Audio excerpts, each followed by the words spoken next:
Thank you, House Chair. Thank you, honorable members. Today, we recognize the progress made since 19 March 1911 towards the dismantling and systematic undervaluing and exclusion of women and their role in society. We have seen significant milestones such as the Beijing Declaration and Security Council Resolution 1325 on women, peace, and security. Yet, despite this achievement, from Afghanistan to DRC, from Palestine to Haiti, from Ukraine to Sudan and beyond, women's voices remain conspicuously absent in peace talks and negotiations, whilst they bear the heaviest burdens of conflict, displacement, and loss. What is most shocking is the silence of women themselves. Revolution is when women empowerment departs from being a conversation, but becomes an everyday deliberate pursuit of tangible actions for inclusivity, equality, and development for all women. Yet, true revolution begins with rekindling the contribution of African women in resisting colonialism and defending their territories, land, and heritage.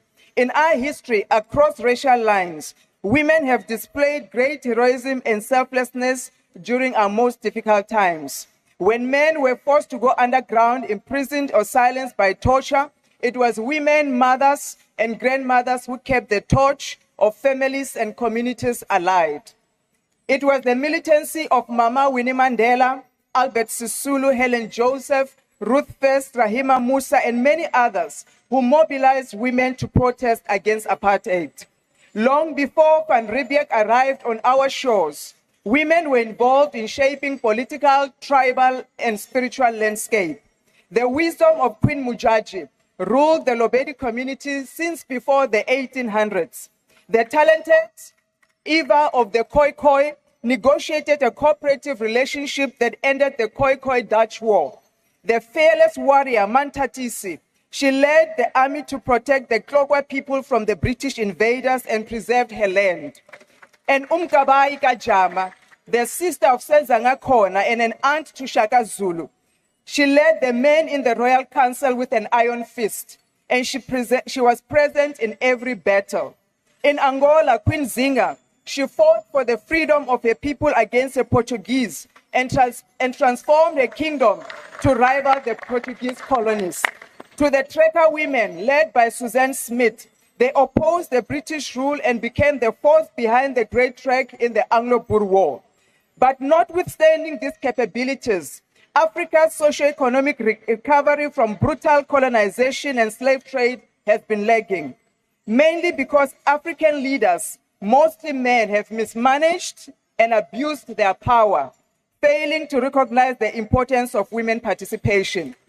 Even as we sit here, House Chair, in this august house, looking at the caucus represented here, it is evident that nothing much has changed. And now, what is most shocking, again, is the silence of women. Women have fought alongside men. It is not a favor to have women inclusion and participation. It is a duty and an obligation. Today, we honor women who also possess tremendous local impact and global influence. We congratulate Dr. Naledi Pandor on her appointment as the Honorary Professor in Education at the University of Pretoria.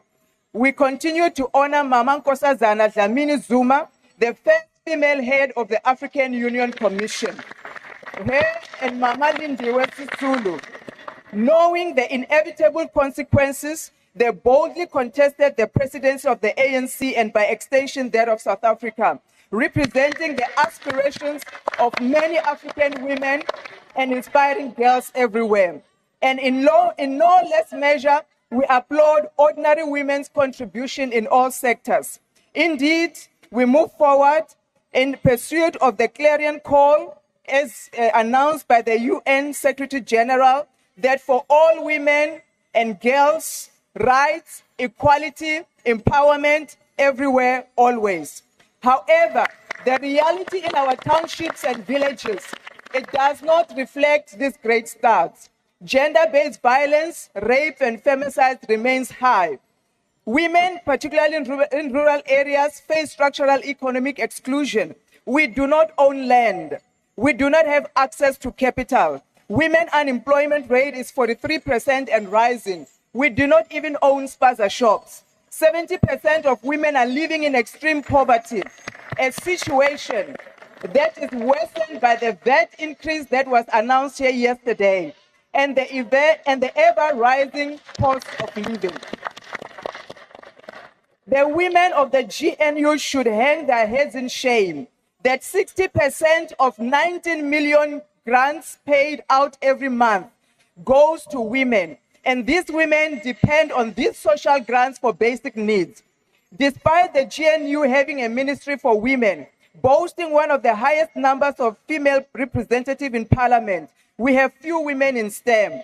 Over 2 million women caregivers are unable to work. Honorable members, order.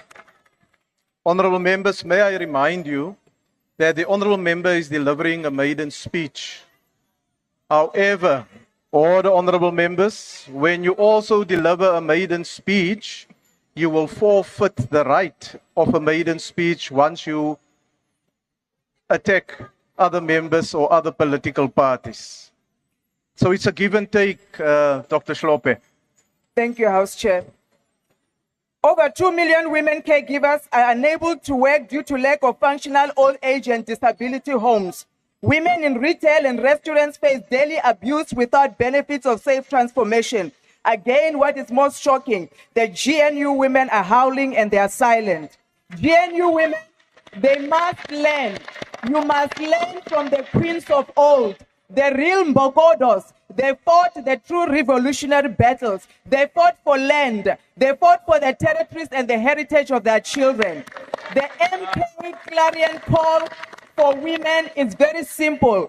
All women and girls everywhere always must own land. If this GNU does not accelerate economic inclusion of women and girls, if these GNU women do not accelerate the mega transformation drive for women, this is truly a good for nothing unity. That's what GNU stands for, good for nothing unity. The Tuma Mina women sitting here, you need to prove your worth in salt to our people. Give them safe cities for their girls. Give us water in our villages. Give us opportunities to advance. Be unapologetic, using state resources, budgets, and state entities to empower women. Make it a mega transformation for women. Otherwise, this is a good for nothing unity. To our progressive women, to my sisters in the progressive left, what will be our legacy in this 7th administration? We must become the force that demands the recalibration of the progressive unity. We must push for the removal of any barriers or individuals that undermine or exacerbate fallout and deepen divisions. It is our duty as women to de-escalate the tensions and lower the volumes of direct confrontations and focus on our socio-economic policies for South Africa and Africa. We know as sure as the sun will rise, the GNU era is coming to an end. Honorable member, will you take your seat, please?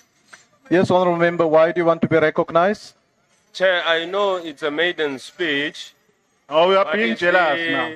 No, honorable members. Prepared to take a question.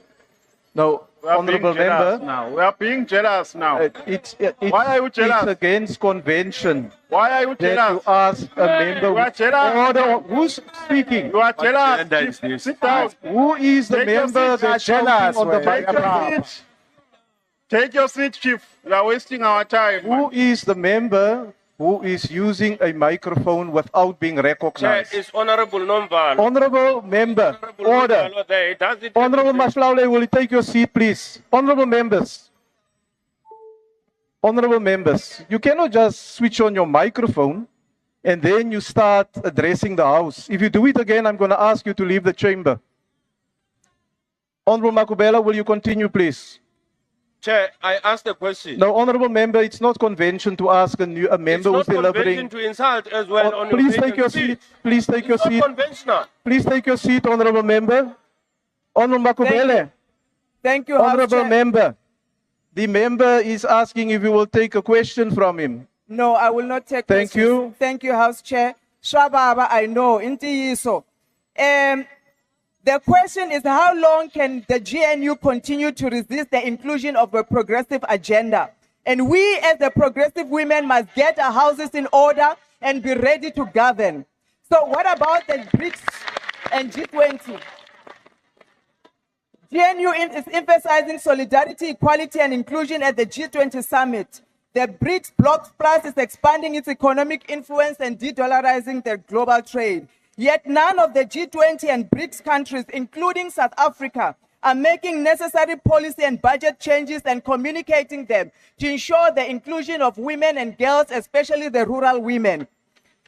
We were shocked to see the president of this country acting shocked at the state of the Gauteng when they went for the oversight. Where was he when the women were crying, losing their babies from spaza shop poisoning? Where was he when the Hammanskraal women were burying their children because of the cholera water? Where was he when the streets of Johannesburg burst open? Taxis were flying all over because of the lawlessness of Zamazamas. What troubles the president now? That he goes to the city of Joburg and to the city of Tshwane. It's nothing but Bayern. You are preparing for visitors. You may deny it, but your priority is for visitors. It is not for our people. In conclusion, these GNU sectors that cannot even get a budget approved with their partner DA who is so confused, they don't know whether they're in opposition or they're in government. Their arrogance and hypocrisy is exactly why we dislodged them in the city of Honorable Johannesburg. member, your time is now expired. Thank you. Thank you.